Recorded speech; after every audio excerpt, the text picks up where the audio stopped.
ওম শান্তি। Good morning. সবাইকে নমস্কার জানাই।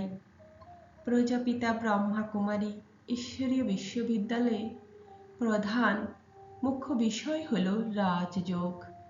আর এই রাজযোগ শিখিয়েছেন স্বয়ং ঈশ্বর শিব বাবা, যিনি নিরাকার পরম ব্রহ্ম, যিনি সর্বগুণ দাতা এবং সর্বশক্তিদাতা এবং জ্ঞানের জ্ঞানেশ্বর।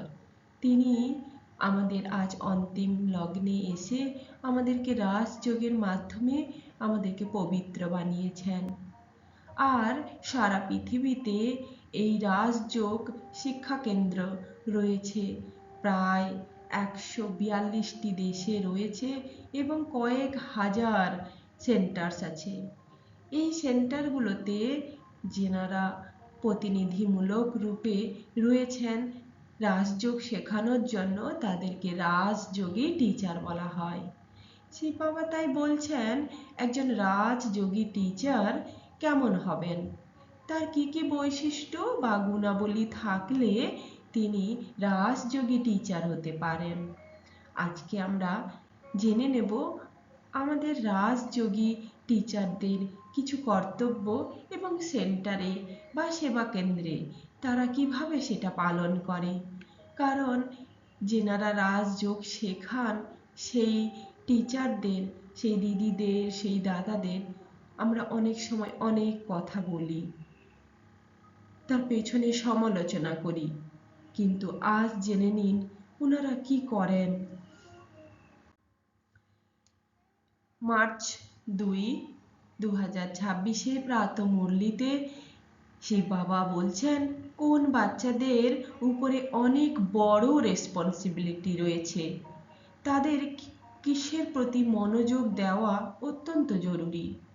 তাহলে সবাই তো সেন্টারে আসে, কিন্তু রেসপন্সিবিলিটি কার উপর আছে? উত্তরে বাবা বলছেন যে বাচ্চারা নিমিত্ত টিচার হয়ে অন্যদেরকে যোগ করায়, তাদের উপর অনেক বড় রেসপন্সিবিলিটি রয়েছে। যোগ করাবার সময় বুদ্ধি যদি এদিক ওদিক ছুটোছুটি করে, তবে সেটা সার্ভিসের পরিবর্তে ডিসসার্ভিস হয়ে যাবে। সেই জন্য এটা খেয়াল রাখতে হবে যে আমার দ্বারা যাতে পুণ্যের কাজ হতে থাকে। আজকে আমরা সেই রেসপন্সিবিলিটি টিচারদের কতগুলি গুণাবলী দেখব এবং কিভাবে তারা নিজেদের দায়িত্ব পরিবর্তন করছেন বা দায়িত্ব পালন করছেন। রাজযোগী টিচারকে, রাজযোগী টিচার হলেন সেই ব্যক্তি যিনি নিজে রাজযোগের সাধক এবং সেই অভিজ্ঞতা, স্থিতি এবং স্মরণের শক্তির মাধ্যমে অন্যদের পথ প্রদর্শন করেন। তিনি শুধু জ্ঞান বোঝান না, তিনি চেতনার অবস্থার দ্বারা শিক্ষা দেন, যিনি নিজে যোগ, চরিত্র এবং নিষ্কাম সেবার মাধ্যমে অন্যদের কল্যাণের পথ দেখান। তিনি তো সত্যিকারে রাজযোগী টিচার। একদিকে সত্যিকারে রাজযোগী টিচারকে বোঝানো হয়, তেমনি তিনি হন নিজের অবস্থাতেই তার সবচেয়ে বড় শিক্ষা। তার অবস্থা, তার স্থিতি আমাদেরকে সবচেয়ে বড় শিক্ষা দেয়। নিজে আলো না হলে অন্যকে কি আলো দেখানো যায়? তাই তো রবীন্দ্রনাথ ঠাকুর বলতেন একজন শিক্ষক হলেন প্রদীপের মতো, যে নিজে আগে জ্বলেন তবে অপরকে আলো দেন।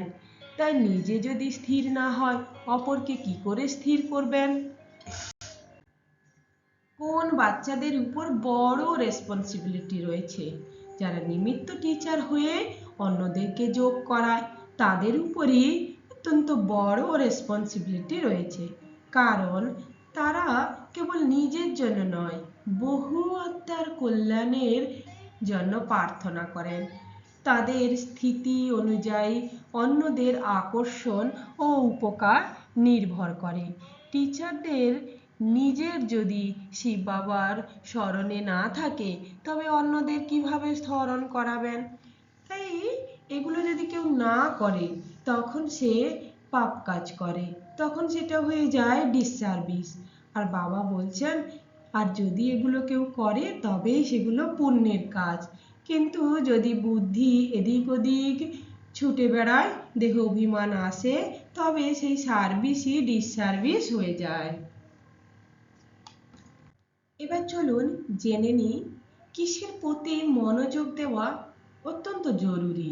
রাজযোগী টিচারদের কোন বিষয়ের প্রতি বেশি করে তারা মনোযোগ দেবেন? নিজের স্মরণ স্থিতি। তাই প্রথমে তাকে নিজে কতটা স্মরণে থাকে, যোগে থাকে, সেটাকে আগে নিশ্চিত করা।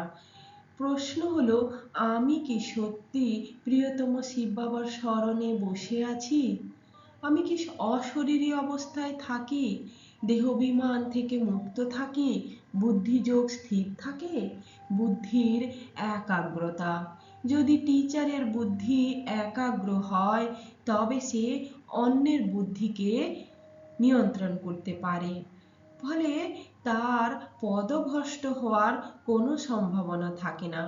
সব কাজই তখন পুণ্যের কাজ হয়। সার্ভিসকে পবিত্র রাখা। যে রাজযোগী টিচার, সে মনে করে যদি এটা আমার শুধু কর্ম, কর্ম নয়, এটা সার্ভিস, এটা সেবা। তাই নিজের দ্বারা যেন পুণ্য কর্ম হয়, সর্বদা অপরকে পুণ্য কাজ করতে প্রেরণা দেওয়া, কাউকে কষ্ট না দিয়ে সেবার জন্য নিজেকে তৎপর রাখা, সবাইকে খুশি করা, নিজ সমব্রাহ্মণ বানানোর চেষ্টা করা। আর সবচেয়ে বড়, মনন শক্তি বৃদ্ধি করা। ওয়েস্ট সংকল্প, ওয়েস্ট বাণী, ওয়েস্ট কর্ম, এগুলোই তো আমাদেরকে নিচে নিয়ে যায়। তাই এই তিন জিনিসই আত্মাকে ভারী করে। আর মনন শক্তি কি করে? ওয়েস্টের যত ওয়েটকে সমাপ্ত করে, তাই না? ওয়েট মানে ভারী, ওয়েস্ট মানে ব্যর্থ। তো আত্মাকে শক্তিশালী করতে গেলে এই ব্যর্থ যে ভারীপন, সেটাকে কাটাতে হবে। তাহলে রাজযোগী টিচারদের গুণাবলী কি হবে? মূল গুণাবলী হলো আত্মস্মৃতি, নিশ্চয় বুদ্ধি, দেহ অভিমান থেকে মুক্ত, পবিত্রতা, দয়া ও সহানুভূতি, সার্ভিসের উদ্দীপনা, আত্মপরীক্ষার অভ্যাস। রাজযোগী টিচার মানে আত্মিক পথপ্রদর্শক। একজন সত্যিকারের রাজযোগী টিচার কেবল জ্ঞানদাতা নন, তিনি আত্মাদের জাগরণের নিমিত্ত। কি জাগরণ করবেন? প্রথমত আত্মস্মৃতি, সোল কনসিয়াসনেস, নিজেকে সর্বদা আত্মারূপে অনুভব করা, দেহ, ভূমিকা ও সম্পর্কের ঊর্ধ্বে থেকে কাজ করা, স্মরণে স্থির থেকে শান্তি ও শক্তির বিকিরণ করা। আত্মস্মৃতি ছাড়া আধ্যাত্মিক পথপ্রদর্শন অসম্পূর্ণ। তাই তার জন্য নিশ্চয় বুদ্ধি হতে হবে, শিব বাবা ও তার জ্ঞানের প্রতি অটল বিশ্বাস। পরিস্থিতি যাই হোক না কেন, ভেতরে দ্বিধাহীন স্থিতি থাকবে, ব্যর্থ চিন্তা থেকে সে মুক্ত থাকবে। নিশ্চয় বুদ্ধি আত্মাই নির্ভর ও নিশ্চিত হয়, নির্ভয়ে সে থাকে, দেহ অভিমান থেকে মুক্ত থাকে। সে সর্বদা বলে যে আমি একজন নিমিত্ত আত্মা বা ঈশ্বরের রিপ্রেজেন্টেটিভ হয়ে আমি আমার কর্তব্য করছি। তাই আমি শিক্ষক, আমি বড়, এই ভাব আমার নেই। সম্মান এবং প্রশংসার প্রত্যাশা সে রাখে না, আর অপমানেও সে স্থির থাকে। দেহ অভিমান হলো যোগের সবচেয়ে বড় বাধা। তাই পবিত্রতার প্রয়োজন। চিন্তা, বাক্য ও কর্মে স্বচ্ছতা থাকবে, উদ্দেশ্য নিঃস্বার্থ রাখা, অন্তরের সততা বজায় থাকবে। পবিত্রতা ছাড়া শক্তি কিন্তু স্থায়ী হয় না। তাই দয়া ও সহানুভূতিশীল হতে হবে, অন্যের দুর্বলতা বুঝে সহায়তা করা, কাউকে দোষ না দিয়ে সংশোধনের সুযোগ দেওয়া, কল্যাণের দৃষ্টিতে দেখা, দয়াকে আধ্যাত্মিক শক্তির প্রকাশ বলা হয়। সার্ভিসের উদ্দীপনা শুধু ক্লাস নয়, প্রতিটি মুহূর্তে সেবাভাব, নিজের মতো ব্রাহ্মণ বানানোর আগ্রহ, বিশ্ব কল্যাণের অনুভূতি। সেবায় ব্যস্ত থাকলে মন হালকা থাকে, তার জন্য প্রতিনিয়ত আত্মপরীক্ষার অভ্যেস করা, প্রতিদিন নিজেকে প্রশ্ন করা, আমি কি স্মরণে আছি, আমার বুদ্ধি স্থির আছে তো, ভুল বুঝে সঙ্গে সঙ্গে সংশোধন করে নেওয়া।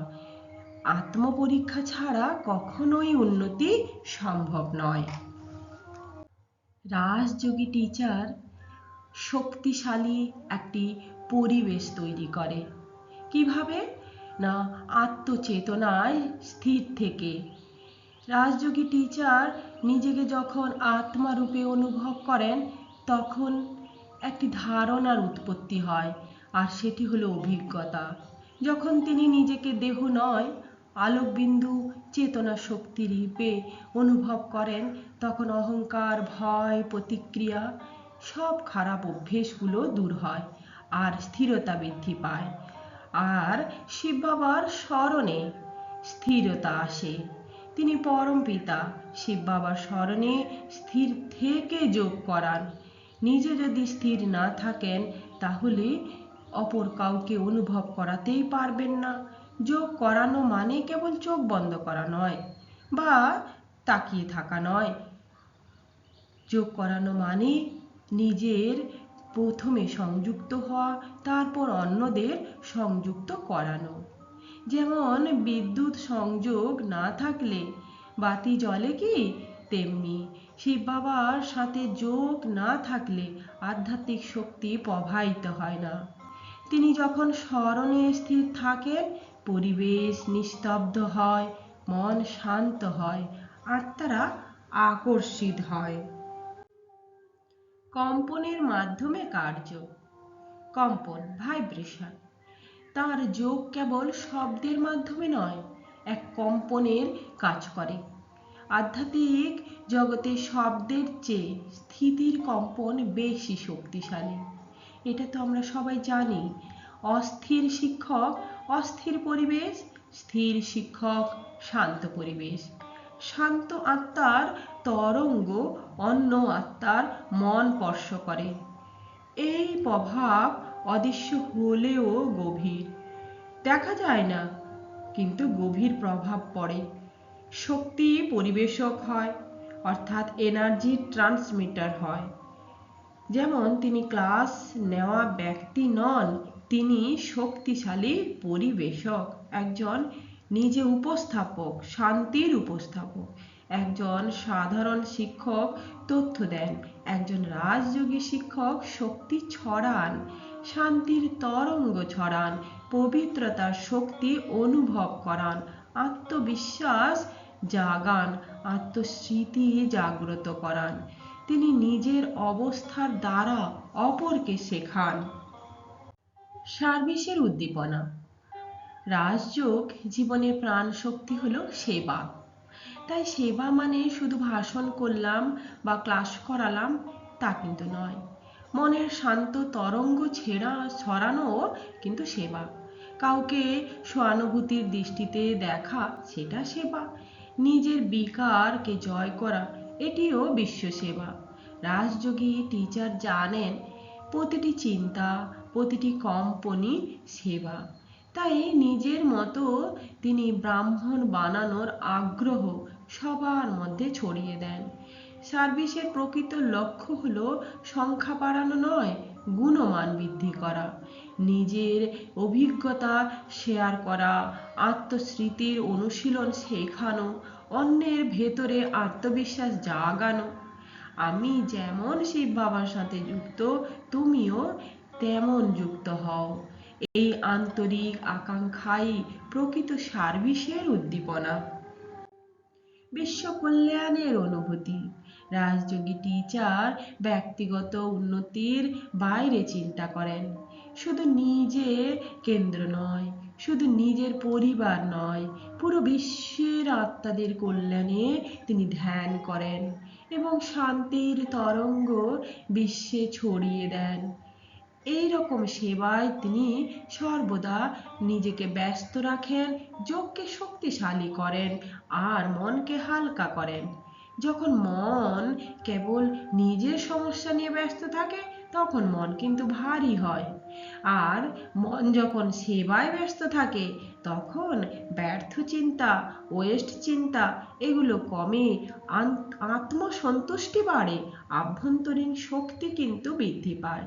ফলে মন হালকা, আনন্দময় এবং উদ্দেশ্যময় হয়ে ওঠে। আধ্যাত্মিক দৃষ্টিকোণ থেকে একজন রাজযোগী টিচার হলেন মনোরোগ বিশেষজ্ঞ। মন শান্ত, স্থির ও পরিষ্কার করার জন্য একজন রাজযোগী টিচারকে প্রতিনিয়ত প্রতিক্রিয়াশীল নয়, সচেতনভাবে সাড়া দেওয়া। তিনি তার ইমোশন রিয়াকশন কমিয়ে দেন, পরিস্থিতিতে ব্যক্তিকে শেখান কিভাবে স্থির থাকতে হয়, সিদ্ধান্ত নিতে স্থির বুদ্ধি প্রদান করেন। মন শান্ত হলে চিন্তা পরিষ্কার হয়, চিন্তা পরিষ্কার হলে বাক্য ও আচরণ সুষম হয়, মানসিক স্বচ্ছতা তার নেতৃত্বের ভিত্তি হয়ে ওঠে। ওয়েস্ট সংকল্প কমানোর জন্য সবচেয়ে বড় জিনিস কি? মনন শক্তি, থিঙ্কিং পাওয়ারকে বাড়ানো।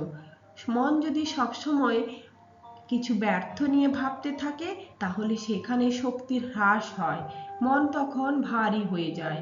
তাই অপ্রয়োজনীয় নেতিবাচক তুলনা, চিন্তা সব বর্জন করে মনন শক্তি, গভীর ভাবনা, আত্মপর্যবেক্ষণ, জ্ঞান চর্চা এগুলির উপর জোর দেওয়া। একজন রাজযোগী টিচার এটাই শেখান কিভাবে আমরা মনন শক্তিকে বাড়াতে পারি আর মানসিক শক্তির সঞ্চয় করতে পারি। জোর করে নয়, আকর্ষণ সৃষ্টি করে। মনস্তত্ত্ব বলে মানুষ চাপ পছন্দ করে না, যেখানে জোর থাকে সেখানে প্রতিরোধ জন্মায়। রাজযোগী টিচার তাই কাউকে বাধ্য করে না, বিচার করেন না, তর্কে জড়ান না। তিনি নিজের শান্ত কম্পনের দ্বারাই আকর্ষণ করেন, যাকে বলা হয় ইনফ্লুয়েন্স থট প্রেজেন্স। তো উপস্থিতির যে শক্তি তার প্রভাব থাকে, স্থিতি থেকেই আত্মবিশ্বাস জন্মায়। আত্মবিশ্বাস বাহ্যিক প্রশংসা থেকে আসে না, আভ্যন্তরীণ স্থিরতা থেকে আসে। তাই রাজযোগী টিচার সে নিজের সাথে সংযুক্ত থাকে, শিব বাবার স্মরণে থাকে, আত্মস্মৃতিতে প্রতিষ্ঠিত থাকে। ফলে আত্মবিশ্বাস বাড়ে, নিরাপত্তা, নির্ভরতা এগুলি ধীরে ধীরে অনুভূতিতে সৃষ্টি হয়। নৈতিক দৃষ্টিকোণ থেকে রাজযোগী টিচার কেমন হবে? রাজযোগী টিচার নৈতিক আচরণ নয়, এক অন্তরের পবিত্রতার প্রকাশ, তাই না? আর পবিত্রতাই হলো আমাদের ফাউন্ডেশন। তাহলে সত্যিকারে রাজযোগী টিচারের নৈতিক শিক্ষা কি? বিনয়ী, সহনশীলতা ও সরলতা, এই তিনটেই তার অলংকার। সে বিনয়ী হয়, সে জানে জ্ঞান তার ব্যক্তিগত সম্পত্তি নয়, সেটা তো শিব বাবার দান, তাহলে অহংকার কিসের? বিনয় তাকে গ্রহণযোগ্য করে তোলে। সহনশীলতা, সমালোচনা শুনেও সে স্থির থাকে, ভিন্ন ভিন্ন মতামতকে সম্মান দেয়, দুর্বল আত্মাদের সময় দেয়। সহনশীলতার শক্তির লক্ষণ, তাই দুর্বলতা নয়। সরলতা, সিম্পলিসিটি, অভিনয় নয়, স্বাভাবিকভাবে চিন্তা, বাক্য, কাজে স্বচ্ছতা আনে। এই তিন গুণ যার মধ্যে থাকে তার মধ্যে দৃঢ়তা আর বিশ্বাসযোগ্যতা অনেক বেশি বৃদ্ধি পায়। তাই সম্মান পাওয়ার ইচ্ছা নয়, সেবা করাই তার মূল লক্ষ্য হয়। যেখানে সম্মান পাওয়ার আকাঙ্ক্ষা থাকে সেখানে সূক্ষ্ম অহংকার কিন্তু জন্মায়। তাই রাজযোগী টিচাররা কখনো প্রশংসার সংগ্রহ করে না, অনুসারে বাড়ানোর জন্য নয়, অর্থাৎ ফলোয়ার্স বাড়ানোর জন্য নয়, আত্মাদের কল্যাণ করায়। এবং তিনি বলেন যে সেবাই পরম ধর্ম, তাই সেবার মনোভাব নিয়ে তিনি উচ্চ করে তোলেন। নিজের দুর্বলতা স্বীকার ও সংশোধন করেন। আমরা তো মানুষ, তাই আমাদের কোনো দুর্বলতা থাকবে, কোনো ভুল হলে সেটা সংশোধন আমরা সঙ্গে সঙ্গেই করি। সেই রকম রাজযোগী টিচারও, সে টিচার বলে তার অহংকার নয়, সেও সংশোধন করে। নৈতিক শক্তি সবচেয়ে বড় প্রমাণ, নিজের ভুল স্বীকার করার সাহস।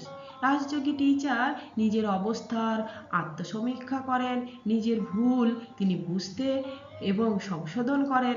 বাইরের ইমেজ রক্ষার জন্য সত্য গোপন করেন না, কারণ তিনি জানেন সংশোধনই উন্নতির পথ। আগে ছাত্র, পরে শিক্ষক, এটি রাজযোগের মূলনীতি। তাই প্রতিদিন মুরলি থেকে তিনি শেখেন, নিজের স্থিতি যাচাই করেন, উন্নতির পথে থাকেন। তিনি যা কিছু শেখান সেগুলো সবই ঈশ্বরের প্রদত্ত, আর তিনি সর্বদা নিজেকে নিমিত্ত ভাবে রাখেন। আত্মপরীক্ষার অভ্যাস, রাজযোগী টিচার একজন অন্তর্দৃষ্টি নির্ধারক হন। একজন প্রকৃত রাজযোগী টিচার প্রতিদিন বাইরের ক্লাসে নেওয়ার আগে নিজের অন্তরের ক্লাস নেন। দৈনন্দিন আত্মসংলাপ, সেলফ রিফ্লেকশন করেন। তিনি নিজেকে প্রশ্ন করেন, আমি কি আত্মস্মৃতিতে আছি? আমার বুদ্ধি নিশ্চয় ও স্থির আছে তো? আমার সংকল্প পবিত্র এবং কল্যাণকর তো? এই প্রশ্নগুলি যখনই তার মনে আসে, তখন সে তার অন্তর্দৃষ্টি দিয়ে বিচার করে। মনস্তাত্ত্বিক দৃষ্টিকোণেও একথাই বলছে, আত্মপরীক্ষা মানসিক স্বচ্ছতা বাড়ায়। ভুল ধরা পড়লে সেখান থেকে সে সচেতনতা কাজ করে। ওয়েস্ট সংকল্প ধীরে ধীরে কমে যায়, আত্মবিশ্বাস জন্মায়, আর ভেতরে সততা থাকে। নিয়মিত সেলফ চেকিং মানে মানসিক ডিটক্স। আধ্যাত্মিক দৃষ্টিকোণ থেকে আমরা বুঝতে পেরেছি যে বিকার, দেহ অভিমান ধরা পড়লে তাকে দহন করার চেষ্টা করে। সে যোগের গুণমান বজায় রাখার চেষ্টা করে। আত্মপরীক্ষা ছাড়া রাজযোগের গভীরতা কখনো বোঝা যায়? নৈতিক দৃষ্টিকোণ থেকেও এটাই সত্য যে নিজের দুর্বলতা গোপন না করে তাকে স্বীকার করে তাকে সংশোধন করা। আগে ছাত্র, পরে শিক্ষক হওয়ার মনোভাব রাখা। সত্যিকারের টিচার কখনো কারোর উপরে কঠোর হয় না, অন্যের উপরে দয়ালু হন।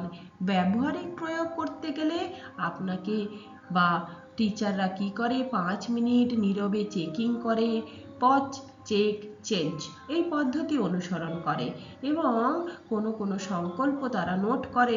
আত্মপরীক্ষা ছাড়া উন্নতি অসম্ভব, তাই উন্নতিমূলক সেবা তাকে শক্তিশালী করে। কর্মদর্শন, কার্মিক অ্যাসপেক্ট, রাজযোগী টিচারদের প্রধান দায়িত্ব হলো কর্ম করা। অনেকে বলে যে সেন্টারে যে দিদিরা থাকে বা দাদারা সমর্পিত হয়, তারা কিন্তু কোনো কর্ম করে না, অর্থাৎ অর্থ ইনকাম করে না। কিন্তু আজকে জেনে নিন তারা কিভাবে তাদের কর্মদর্শন করে। শিক্ষক হওয়া মানে কেবল জ্ঞান দেওয়া নয়, কর্মের হিসাবে বহন করা।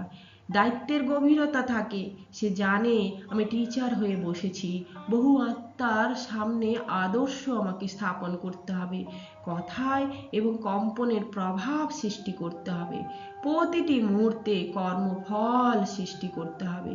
তাই বাইরের চিন্তা নয়, ভেতরে সচেতন ভাবে চিন্তা করে বাক্যের মাপকাঠি আনতে হবে।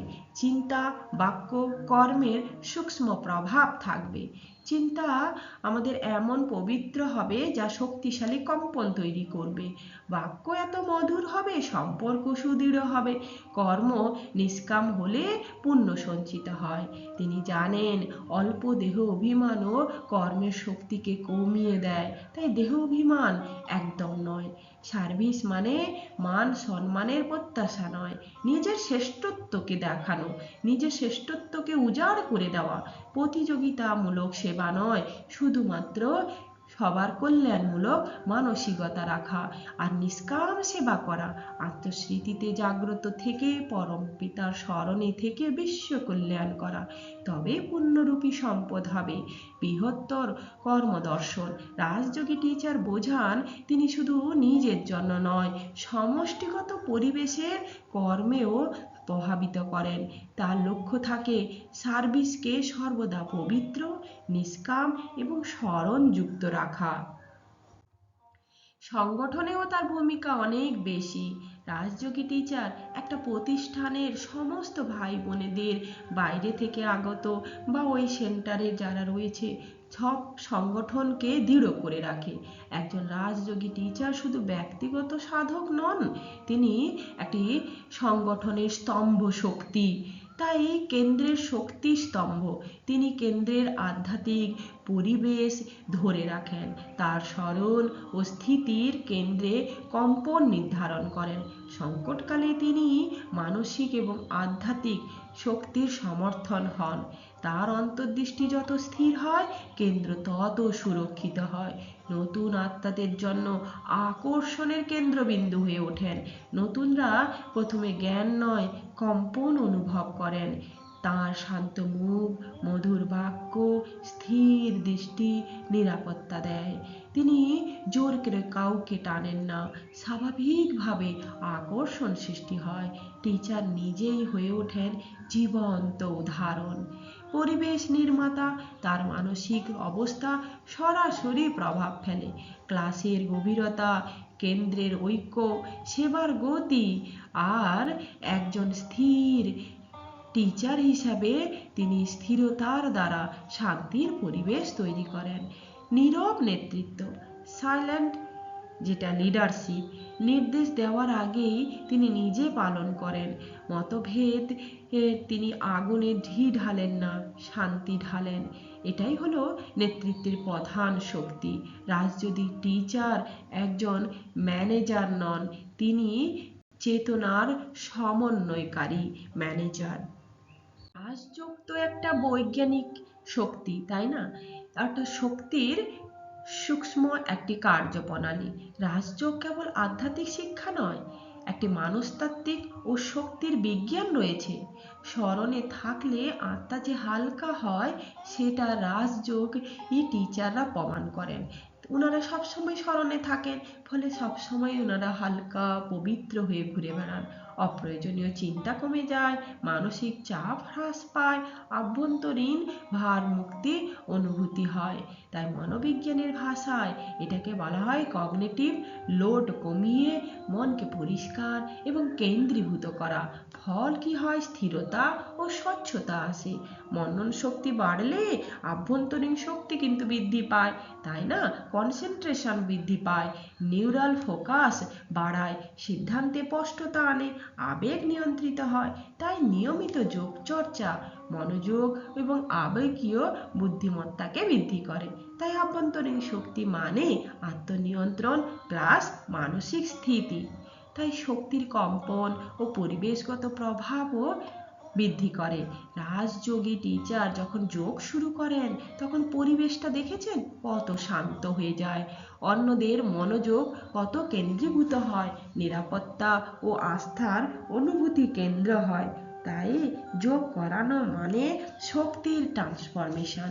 যখন টিচার গভীর স্মরণে থেকে যোগ করান, তার স্থিরতা অন্যদের মনেও স্থিরতা আনে। তার পবিত্র সংকল্প সমষ্টিগত চেতনার প্রভাব ফেলে। তাই শব্দের বাইরে এক নীরব শক্তি কাজ করে। তাই রাজযোগী টিচার শুধু বক্তা নন, তিনি এক শক্তি পরিবাহক। আদর্শ রাজযোগী টিচার তাহলে কে হলেন? যোগের শক্তি, চরিত্রের পবিত্রতা, সেবায় নিষ্কাম এবং স্থিতিতে দৃঢ়, তিনিই হলেন আদর্শ রাজযোগী টিচার। আজকে আপনারা জানলেন। ওম শান্তি।